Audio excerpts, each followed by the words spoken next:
Some of Istanbul's architectural treasures are explained to us by two art historians, Professor Henry Matthews and İnci Türkoğlu. The many mosques and synagogues in the city represent a tolerance that is unique in the world, from Sinan's monumental domes to the more subtle synagogue facades in Galata. Professor Matthews and Ms. Türkoğlu share their enthusiasm for their beauty and their history. I would go back to the beginning of mosques. In North Africa and the Middle East, they were spread out horizontally. They usually had a courtyard and then around it places that offered shade, but no dome. And then domes began to appear in Ottoman architecture. The early Ottoman mosques were quite small, with a single dome or maybe two spaces, each with a dome. And then in Edirne, there was one that had one dome, bigger than the others, two little ones beside it. And then from there, the domes just became like an image of the sky. Nowhere else did the dome really soar as much over the interior space as in the Ottoman mosques. Sinan didn't start that movement, but he brought it to a high point. Well, everybody knows about the great mosques like the Süleymaniye, and we think of Ottoman mosques as being monumental. But what was so wonderful about Sinan was that he could build small-scale buildings that fitted into their neighborhoods, that had a human scale. And I really like the Sokollu Mehmet Pasha mosque, which is just below us, because it fits in the neighborhood beautifully. So the interior of this mosque is really one of the most beautiful. Everyone knows the Rustem Pasha Mosque, which is covered with tiles, almost to excess. But for Sokollu, Sinan was really selective. He emphasized the Qibla wall, the wall behind the mihrab. Henry Matthews' latest publication is called Mosques of Istanbul. This book is about the evolution of Ottoman mosques. It begins with the early mosques in Bursa and Edirne, the first two capitals of the Ottoman Empire, and then the first mosques in Istanbul, including the converted Christian churches. The high point is in the 16th century, when Sinan built the most amazing architecture. I'm interested in helping people to enjoy and understand architecture. I have a map of Istanbul with all the mosques on it. I have a series of walking tours, each of which has a theme, and it has a map. And I even tell people where they can stop for lunch and enjoy themselves that way. Another small mosque is the Atik Valide on the top of the hill at Üsküdar. I used to live in an apartment overlooking it. I had this wonderful view down on the dome, and in the distance the Bosphorus and the skyline of the old city. But this mosque shows the way that Sinan could make his mosques human. And of course, they're not just mosques by themselves. They are always in a complex of community buildings. They had buildings for education and healthcare, and to feed the poor and the people of the neighborhood. They were not like medieval monasteries that were enclosed, but they were the center of neighborhoods. And so when you approach one of these mosques, you find it a very different experience from many European churches. You know, the architects of European churches used to like to create a facade, possibly looking like a temple front, and they'd have a great axis leading towards it, steps up to the grand classical facade. But Sinan's mosques are much less formal. They're comfortable. They have a human element to them, which is really attractive to me. In the Quran, we read a great deal about light. Light as being the essence of God's love for the world. And in Hagia Sophia, the great Byzantine church, you can see that they tried to bring in as much light as they could. But Sinan was a great engineer. He was able to open up the structure much more to light. He could make the structural supports as slender as possible and then bring in many windows in the dome and in the walls, filling the spaces with light. Another difference is that the space in Ottoman mosques is very open. In Christian churches, there are altars and monuments and tombs and pews and so on. In a mosque, it's just an open space where many, many people can pray with no distraction.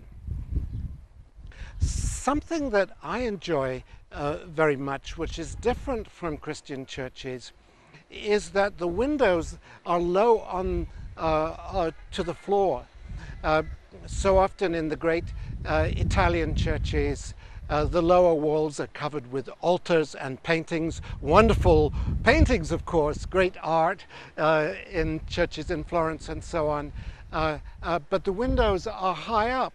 But if you go into the Ottoman mosques, even the early ones, windows are openings into the thickness of the wall, and you see people sitting in this window space reading. So the way that light enters and the worshippers can interact with the light is very important. When sultans built new mosques, they intended them to be the nuclei of new neighborhoods, and so they provided everything that was needed. And some of those same services still exist. You go to mosques and you see health clinics in them. At the Süleymaniye, there's a great library. And then some of the spaces have been converted for contemporary use. For example, at the Süleymaniye, where there was a courtyard where they served food to hundreds of people every day. Now there's a very nice restaurant where you can get traditional Turkish food in this beautiful setting. There's another one like that at the Shehzada Mosque. Fatih, the conqueror, first declared that Hagia Sophia would be a mosque. He had a minaret built instantly on one of the corners so that they could have the call to prayer the next Friday. And then when new mosques were built, they usually had just one minaret, unless they were built by a sultan, in which case they would have two. Suleiman the Great constructed 4 minarets, certainly proclaiming his glory. And when Sultan Ahmed was planning his mosque, he wanted 6. Sinan designed a mosque in Damascus in Syria, which I've seen. It doesn't seem very different. And of course, he restored the Dome of the Rock in Jerusalem. When that was built, had been no mosques with domes before. Even when I was a teenager, I loved traveling and looking at architecture. I mean, that was one of my greatest pleasures. But even when I started teaching architectural history, I had a sort of European approach. You know, we began with the Greeks and the Romans and the Gothic architecture and the Renaissance, and Ottoman architecture really didn't come into it very much. And then when I came to Istanbul the first time 30 years ago, I was astonished by what I saw, but it was quite a long time before I really discovered about Sinan. You know, Europeans and Americans know about Brunelleschi, who built the Great Dome in Florence, and Michelangelo, an even larger one in Rome, and we think of them as the two great geniuses.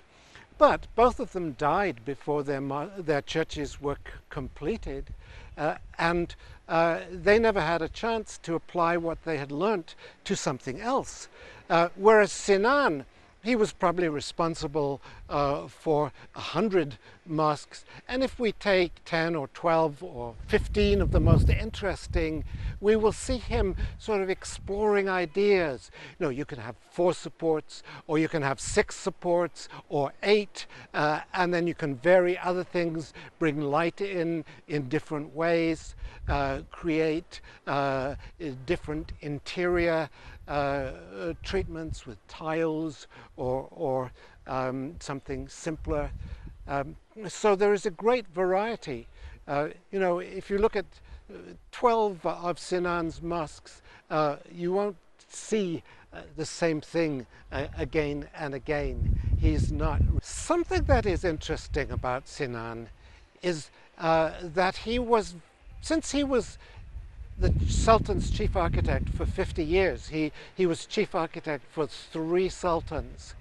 He was responsible for the mosques in the whole empire. Kilit Ali Pasha was a grand admiral of the Ottoman fleet, but in former years he had spent many years as a galley slave, and then he had done all kinds of heroic things, and when he was Grand Admiral he built a small mosque at Tophane, and this one, almost Sinan's last mosque, is very similar to Hagia Sophia, or which the Turks call Hagia Sophia, and it's really interesting to see that. And it also possesses one feature, which has a roof that comes down sort of over people who are coming in. The same thing you'll find in several mosques, like the Iskele Mosque in Üsküdar. Instead of, again, it's this question of, instead of having a grand facade like a temple front, he puts a low roof that shelters people as they are coming in or coming out, or praying outside. İnci Türkoğlu is an author and has an MA in art history. She is a tour guide and an expert in the architecture of synagogues in Turkey. I can say the synagogues in Turkey until mid-19th century were small communal buildings for a small community. In the 19th century, when everything started to change with the opening to Europe after the Crimean War especially, then what happened is they became grander. But until that moment, and also all the non-Muslims were not allowed to build any structures of grandeur with tall domes or anything. So all of them are humble buildings, very modest buildings. But after the Crimean War and after the Tanzimat reforms, Tanzimat and Islahat reforms, then you end up seeing big domes. One example is the one in Taksim Square, the Ayatriyada Church, Greek Orthodox Church. It has those 2 towers and a big dome dominating the landscape there. But for the synagogues, you can give 2 good examples. One is the Ashkenazi synagogue, the other one is Neve Sholom, which have these domes soaring above. So you can see them in the skyline of the neighborhood, but before that, they're always in a courtyard. They're always surrounded with high walls and just regular pitched roofs. You don't see any grand domes on the outside. So they were more modest. In Istanbul, we have a wide variety of architectural layouts and decorative styles. For example, when you compare the Istanbul synagogues with those in Izmir, Izmir is very conservative. All of them almost have 4 pillars in the middle. But you don't see that in Istanbul. All of them have almost different styles. How can I say? Some of them are very old, from the Ottoman period, and they have this central pillar system. But those which are in use today, the modern ones, from the end of the 19th century, early 20th century and onwards, they are very different from each other. For example, you can see reflections of European architecture in the 19th century when the Westernization, neoclassical, Orientalist styles were influential in Istanbul. You see exactly the same things on the synagogues, just like on mosques and churches. The women are segregated, upstairs. They are always upstairs or to the side. The men are in the prayer hall. This is Orthodox. More traditional and more conservative communities do this, which is Turkey, and most of the Arab countries I have seen. In Istanbul, the active synagogues are about 100-150 years old. They are not very old at the moment. The oldest one is Ahrida in Balat, which has been active since the 15th century. But of course, the building today standing is probably 17th century because of the earthquakes, renovations, and the neighborhood fires which devastated Istanbul many times. In Istanbul, we don't have that old buildings. The oldest one is probably, especially a wooden structure, is like 250-300 years old. Only the masonry ones are older. Because they survive and resist the fires better. That's the point, yes. I think it was quite common in the 19th century, early 20th century, for architects to be itinerant. I would call them itinerant because all our famous architects who were active in Istanbul, like Raimondo da Ronco, Italian, or Valori, who built many buildings like the Archaeological Museum in Istanbul, they are all from outside. 4 walls, just creating a room, a space you can pray, is enough in Judaism, and that's the same thing in Islam. Yes, during the ceremonies, I have joined most of the feasts and ceremonies. Our community considers itself Orthodox, more traditional, so the ceremony or the services are very liturgical. If you go to a reformist synagogue elsewhere, not in Turkey, we don't have any reformists here, then they are very relaxed. They sit together, women and men sit together, but not in our synagogues, no way. Sometimes I take Jews to certain services like Yom HaShoah. The moment they see a woman walking in there to show them the place, they kick me out. Of course, this is just the joke side of it, but they just ask me to leave immediately and to go to the ladies' gallery upstairs. That happens all the time. Very liturgical, like the Shammas has this cap or a hat and decorated jacket, and he leads the group, and how can I say, everything is in Hebrew. They don't make too much translation or anything. The young rabbis do that in the areas where the community is more clustered. Like in Ortaköy, you will get it. In Şişli, Beth Israel, you will get it. But you won't get it in Hasköy, for example, where the people drive there to be able to join the Shabbat service in their old neighborhoods where they grew up, but they don't live there anymore. So this is another way of keeping the places alive, but they are very liturgical, very ceremonial. Lighting in the synagogues, the light is very important because light is divine, let me call it. And then there has to be windows in a synagogue.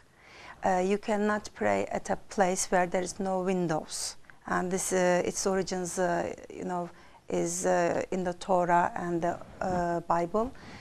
But for example, today, because of security reasons, most of the windows are blocked and they all have artificial lights. And maybe one thing for outsiders, for foreigners, our synagogues are full of crystal chandeliers. The light is so important. They are usually shocked when they see, all those crystal chandeliers, especially crystal, hanging all around, and it looks very strange to them. Not fluorescent or anything, or modern, but classical chandeliers, which you find at home, in fact, or more bigger ones, in palaces here. Then you find them in the synagogues. Light is very important, and there has to be windows. There are two synagogues in the neighborhood of Kuzguncuk on the Asian side of Istanbul, and both of them are quite small neighborhood synagogues, which I would call, very intimate, nice communities. And the community, even though the people don't live in the neighborhood today, they do come there to be able to celebrate the Shabbat there. And the type of painted decoration, wall painting they use, is just standard what you would find in a house or a mosque, doesn't matter. Typical of the period, floral, and since we don't have figures in Islam or in Judaism, it's floral usually, or geometric or calligraphy. Well, that's what you find, the typical three decorative fields. And their decoration is quite nice. The bima is very interesting in Kuzguncuk Bet Yaakov synagogue. It is quite dominating the interior, in fact. It's quite big. You could expect a smaller one. And they placed it opposite to the ark, creating an empty room, an empty space in between the two foci of the prayer, the ark, the bima. So the seats are on both sides. The chairs and seats are there. So that's one typical thing you find in all the synagogues. The Italian synagogue has a very different history. It represents the 19th century historical development of the society, because the Italian Jews here in Turkey are Sephardic, and also Genoese origin ones in the Galata neighborhood. But what happened was, in 1854, the Camondo family established a modern school in Haskoy. And this modern school was teaching also non-religious subjects, which caused a big turmoil in the community, because the conservative ones didn't want it. And even a rabbi had the nerve to excommunicate Camondo, Isaac Abraham Camondo, in the house of the Grand Vizier of the Ottoman Empire. That was really a big issue. Just imagine that the school was established before 1860, when Alliance schools were established, started to be established. And after this, the tension in the community grew, and finally, with the support of Camondo family, the Italian origin Jews decided to separate themselves into a separate congregation within a separate synagogue. And when you go there, something traditional, you find panels on the wall, framed panels, and these are usually calligraphic works, and showing a menorah in calligraphy form, or showing deer, lions, or one shows the Dome of the Rock, because it represents the site of the temple, Jerusalem temple, Bet HaMikdash. So it shows the Dome of the Rock.